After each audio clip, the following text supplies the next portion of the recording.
अब क्या करना है, कैसे करना है, ये पूछने और आगे का दिशा निर्देश लेने उद्धव ठाकरे हर दूसरे दिन शरद पवार के दरबार में हाजिरी लगाते हैं।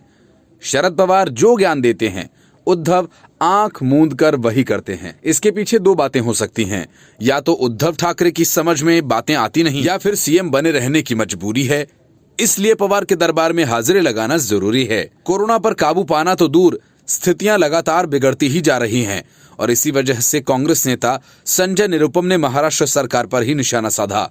उन्होंने उद्धव ठाकरे सरकार को न सिर्फ कोरोना के मामले में फेल बताया, बल्कि ये भी आरोप लगाया कि उद्धव ठाकरे हों या सरकार के मंत्री, इन सब का काम सिर्फ फोटो सेशन तक ही सीमित है। निरुपम के आरोप गलत नहीं हैं, क्योंकि उद्धव ठाकरे की 3 टांगों वाली सरकार चल नहीं पा रही। संजय निरुपम ने कहा कि राज्य सरकार सूबे में कोरोना का प्रभाव रोकने में पूरी तरह से विफल साबित हुई है। राज्य सरकार के जारी आंकड़ों के अनुसार हर घंटे में 2 कोरोना मरीजों की मौत हो रही है। इसलिए प्रशासनिक अधिकारियों के साथ मंत्रियों के कामकाज का भी मूल्यांकन किया जाना चाहिए। संजय निरुपम ने कहा कि कोरोना का कहर मुंबई सहित समूचे राज्य में 55 दिन से अधिक दिनों से जारी है। इस महामारी से मुंबईकर सहित राज्य के निर्दोष नागरिक मर रहे हैं और तेजी से प्रभावित हो रहे हैं। इस महामारी से निजात दिलाने में सरकार कोई भी कारगर उपाय या योजना नहीं ला सकी है। निरुपम ने कहा कि राज्य सरकार ने सारा दारोमदार प्रशासनिक अधिकारियों पर छोड़ दिया है। प्रशासनिक अधिकारी अपने मन से योजना बना रहे हैं, जबकि मुंबईकर और राज्य के नागरिक मर रहे हैं।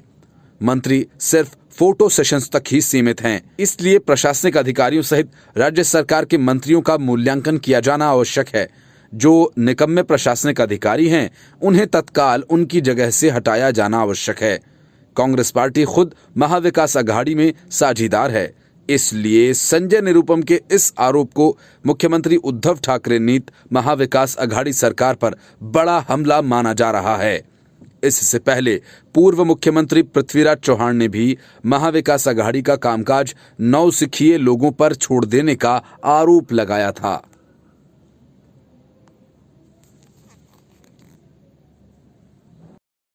केंद्रीय स्वास्थ्य मंत्री डॉक्टर हर्षवर्धन 22 मई को विश्व स्वास्थ्य संगठन के कार्यकारी बोर्ड अध्यक्ष का कार्यभार संभालेंगे। डॉक्टर हर्षवर्धन कोविड-19 के खिलाफ भारत की जंग में सबसे आगे खड़े लोगों में से हैं।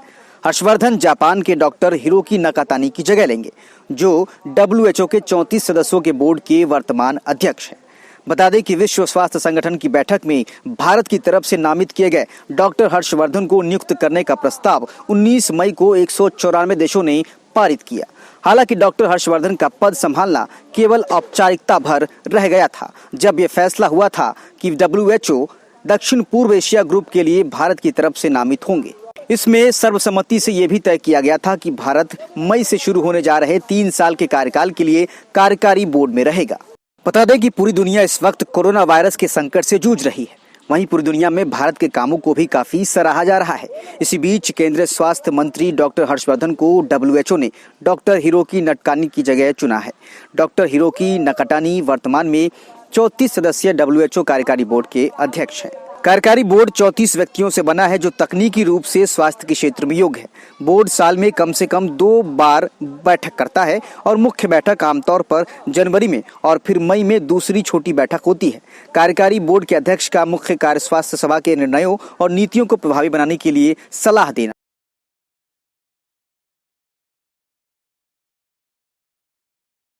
मायावती ने एक बार फिर प्रियंका वाड्रा की जमकर क्लास लगाई और बस के बहाने ओछी राजनीति करने का आरोप लगाया। मायावती ने कांग्रेस की नीयत पर सवाल उठाते हुए कहा कि बसें हैं तो पहले अपनी सरकार वाले राज्यों में मदद करनी चाहिए। मायावती ने सिलसिलेवार ट्वीट करते हुए शक जताया कि बीजेपी और कांग्रेस आपसी मिलीभगत के जरिए बस पॉलिटिक्स कर रही है, ताकि कोरोना त्रासदी के मुद्दे से ध्यान को भटकाया जा सके। उन्होंने कहा कि बीएसपी बिना किसी प्रचार के प्रवासी मजदूरों की मदद में जुटी है। बीएसपी प्रमुख ने ट्वीट किया और कहा कि पिछले कई दिनों से प्रवासी श्रमिकों को घर भेजने के नाम पर खासकर बीजेपी व कांग्रेस द्वारा जिस प्रकार से घिनौनी राजनीति की जा रही है, ये अति दुर्भाग्यपूर्ण है। कहीं ऐसा तो नहीं ये पार्टियां आपसी मिलीभगत से एक दूसरे पर आरोप प्रत्यारोप करके इनकी त्रासदी से ध्यान बांट रही हैं? इसके बाद मायावती प्रियंका वाड्रा और कांग्रेस को अपने रडार पर लेती हैं और ट्वीट कर कहती हैं उसे बसों के जरिए मजदूरों को भेजने पर अड़ने के बजाय मजदूरों के लिए टिकट लेकर ट्रेन से भेजना चाहिए। लेकिन ये बात मायावती भी जानती हैं कि कांग्रेस का मकसद मजदूरों को घर पहुंचाना नहीं है, बल्कि यूपी में प्रियंका वाड्रा की सियासी एंट्री करना है। और ट्रेन से मजदूरों को भेजने से कांग्रेस को न तो प्रचार मिलेगा और न प्रियंका वाड्रा की वाहवाही होगी। और वैसे भी ट्रेन का टिकट कटवाने के सोनिया गांधी के दावों की हवा कब की निकल गई। मायावती ने कहा कि बीएसपी के लोगों ने बिना प्रचार किए जरूरतमंदों की मदद की है। उन्होंने लिखा कि जबकि इन्हीं सब बातों को खास ध्यान में रखकर ही बीएसपी के लोगों ने अपने सामर्थ्य के हिसाब से प्रचार व प्रसार के चक्कर में न पड़कर बल्कि पूरे देश में इनकी हर स्तर पर काफी मदद की।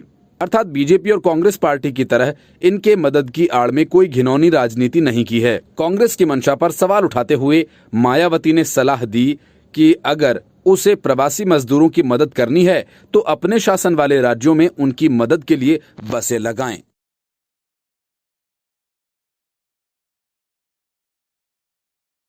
यूपी सरकार में आईएएस पति को लेकर लोक गायिका मालिनी अवस्थी और कांग्रेस आईटी सेल के गौरव पांधी के बीच ट्विटर वॉर छिड़ गया। इस ट्विटर वॉर में कांग्रेस के भीतर की आपसी कलह भी खुलकर सामने आ गई है। दरअसल एक तरफ जहां कांग्रेस आईटी सेल के गौरव पांधी बीजेपी और मालिनी अवस्थी पर निशाना साध रहे हैं, तो दूसरी तरफ कांग्रेस की ही प्रवक्ता शर्मिष्ठा मुखर्जी मालिनी अवस्थी के समर्थन में उतर आई है। इससे साफ है कि कांग्रेस के अपने ही नेताओं में आपसी तालमेल की बहुत ज्यादा कमी है। दरअसल कांग्रेस आईटी सेल के गौरव पांधी ने एक ट्वीट कर मालिनी अवस्थी पर हमला बोला। गौरव ने ट्वीट कर लिखा, यूपी के अतिरिक्त मुख्य सचिव अवनीश अवस्थी गरीब प्रवासी मजदूरों के खिलाफ बीजेपी के शाखा बॉय की तरह ही काम कर रहे हैं। कहीं वो ऐसा इसलिए तो नहीं कर रहे क्योंकि उनकी पत्नी मालिनी अवस्थी ने यूपी सरकार के लिए सैकड़ों शो करती है और भाजपा से करोड़ों कमाती है। उनके बैंक अकाउंट स्टेटमेंट बिल्कुल भी आश्चर्यजनक नहीं होंगे। हालांकि मालिनी अवस्थी इस पर चुप नहीं बैठी और उन्होंने इसका करारा जवाब देते हुए कानूनी कार्रवाई की चेतावनी दी। मालिनी अवस्थी ने कांग्रेस नेता को जवाब देते हुए लिखा, अपनी इस बात का प्रमाण दो या फिर कानूनी कार्रवाई के लिए तैयार रहो गौरव पांधी। गायिका ने आगे लिखा, एक स्त्री के 48 सालों के परिश्रम को दुर्भावना से देखने वाले तुम्हारी घिनौनी राजनीति के तर्कश में तीर कम पड़ गए तो इस नीचता पे उतर आए। मेरे पति के चरित्र और ईमानदारी की मिसाल पूरे प्रदेश में दी जाती है। उधर गौरव पांधी के इस ट्वीट पर पूर्व राष्ट्रपति प्रणब मुखर्जी की बेटी और कांग्रेस प्रवक्ता शर्मिष्ठा मुखर्जी ने मालिनी अवस्थी के समर्थन में ट्वीट किया। इतना ही नहीं, उन्होंने मालिनी अवस्थी की तारीफ करते हुए गौरव पांधी को अशोभनीय टिप्पणी करने पर नसीहत भी दे डाली। वहीं समाजवादी पार्टी की प्रवक्ता जूही सिंह ने गौरव पांधी के ट्वीट पर हमला करते हुए मालिनी अवस्थी के समर्थन में ट्वीट किया। उन्होंने लिखा, स्पष्ट कहती हूं कि मालिनी अवस्थी जी ने अपना मकाम पहचान कठिन परिश्रम और काबिलियत से हासिल किया है। मेरी मां के जीवन और हृदय में उनके लिए अथाह स्नेह था। अरसा हुआ उनसे मिले पर उनके गरिमामय व्यक्तित्व में कोई बदलाव नहीं आया होगा, ये विश्वास है।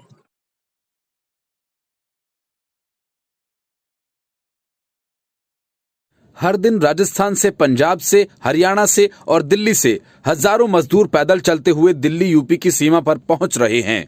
किसी को बिहार जाना है तो किसी को बंगाल, किसी को यूपी जाना है तो किसी को एमपी। लेकिन जब सियासत की सड़क पर प्रियंका वाड्रा के आदेशों पर राजस्थान के सीएम ने सैकड़ों बसें दौड़ाई, राजस्थान से आगरा बॉर्डर तक रास्ते में एक भी मजदूर पैदल चलता नहीं दिखाई दिया। नोएडा बॉर्डर पर दिल्ली की तरफ से जो सैकड़ों बसें कांग्रेसी चप्पुओं ने लगवाई, उनको भी रास्ते में पैदल चलते मजदूर नहीं मिले। कांग्रेस को मजदूर रास्ते में शायद तब मिलते हैं जब राहुल गांधी को फोटो सेशन करवाना होता है, और तब दिखते हैं जब प्रियंका वाड्रा को सियासत करनी होती है।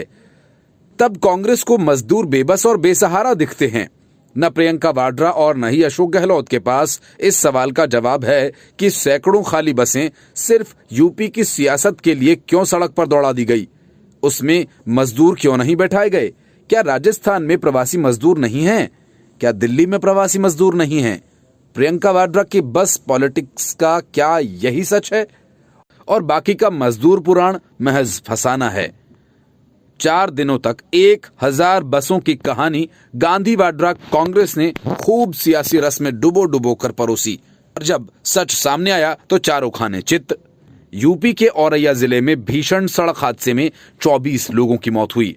इस घटना के बाद प्रियंका वाड्रा के दिमाग में सियासी भरा आइडिया आया और उन्होंने कहा कि यूपी सरकार को पत्र लिखकर कांग्रेस की तरफ से 1000 बसें चलाने की अनुमति मांगी है। रोज दुर्घटनाएं होती हैं, असहनीय पीड़ा, अमानवीय हालात। हमारे कामगार भाई बहन और उनके बच्चे संकट के दौर से गुजर रहे हैं। मैंने सरकार से पहले भी अपील की है कि कृपया बसें चलाकर पैदल चल रहे मजदूरों को घर पहुंचाएं। केवल 16 मई को 3 भीषण दुर्घटनाएं हुई। ये मजदूरों को अकेले छोड़ देने का वक्त नहीं है। आशा है कि उत्तर प्रदेश सरकार से सकारात्मक जवाब आएगा। पत्र के बाद उत्तर प्रदेश के मुख्यमंत्री योगी आदित्यनाथ ने कांग्रेस पर जोरदार हमला करते हुए जवाब में 4 सवाल पूछे। योगी ने लिखा कि मजदूरों की मददगार बनने का स्वांग रच रही कांग्रेस से मजदूर भाइयों और बहनों के कुछ सवाल। इन सवालों के बाद ही यूपी सरकार की ओर से एक बड़ा फैसला भी लिया गया। पहला सवाल, जब आपके पास 1000 बसें थीं तो राजस्थान और महाराष्ट्र से ट्रकों में भरकर हमारे साथियों को उत्तर प्रदेश, बिहार, झारखंड व बंगाल क्यों भेजा जा रहा है? औरैया में हुई दर्दनाक सड़क दुर्घटना से पूरा देश आहत है। एक ट्रक पंजाब से और दूसरा राजस्थान से आ रहा था। दूसरा सवाल, क्या कांग्रेस और प्रियंका जी इस दुर्घटना की जिम्मेदारी लेंगी? हमारे साथियों से माफी मांगेंगी? तीसरा सवाल, प्रियंका गांधी जी कहती हैं कि उनके पास 1000 बसें हैं और ये बात है कि अब तक इन बसों की सूची तक उपलब्ध नहीं कराई गई, न ही हमारे साथियों की बसों और हमारे साथियों की सूची उपलब्ध करा दी जाए, जिससे उनके कार्य ट्विटर नहीं धरातल पर दिखें। चौथा सवाल, देश भर में जितनी भी श्रमिक स्पेशल ट्रेन चल रही हैं, उनमें से आधी से ज्यादा ट्रेनें उत्तर प्रदेश ही आई हैं। अगर प्रियंका वाड्रा जी को हमारी इतनी चिंता है तो वे हमारे बाकी साथियों को भी ट्रेन से ही सुरक्षित भेजने का इंतजाम कांग्रेस शासित राज्यों से क्यों नहीं करवा रही? उत्तर प्रदेश के मुख्यमंत्री योगी आदित्यनाथ ने प्रियंका गांधी के प्रस्ताव को मंजूरी देते हुए 1000 बसों का इंतजाम करने को कहा। साथ ही कहा कि वे बसों के नंबर्स के साथ साथ ड्राइवर्स और कंडक्टर्स की भी जानकारी मुहैया कराएं। कुछ ही देर में कांग्रेस की ओर से जवाब आ गया। इसमें बताया गया कि बसों के नंबर मेल में अटैच हैं।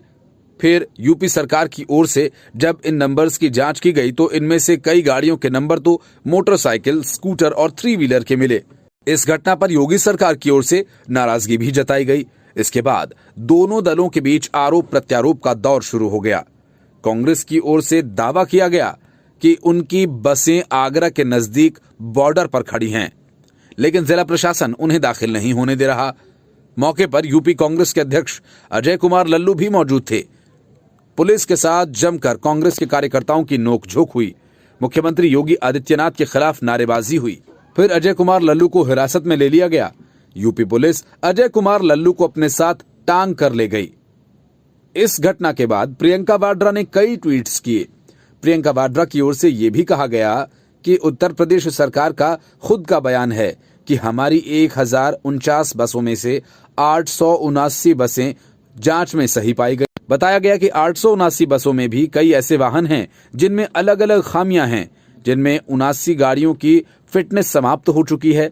यही नहीं, 140 गाड़ियों का तो बीमा भी खत्म हो चुका है और 78 गाड़ियों की फिटनेस और बीमा दोनों ही खत्म हैं। ऐसे में खामियों वाली कुल गाड़ियों की संख्या 297 है, मतलब बची करीब 500 बसें। मामला लगातार बढ़ रहा है, वार पलटवार जारी है। मजदूर इन सब से खुद को ठगा महसूस कर रहे हैं।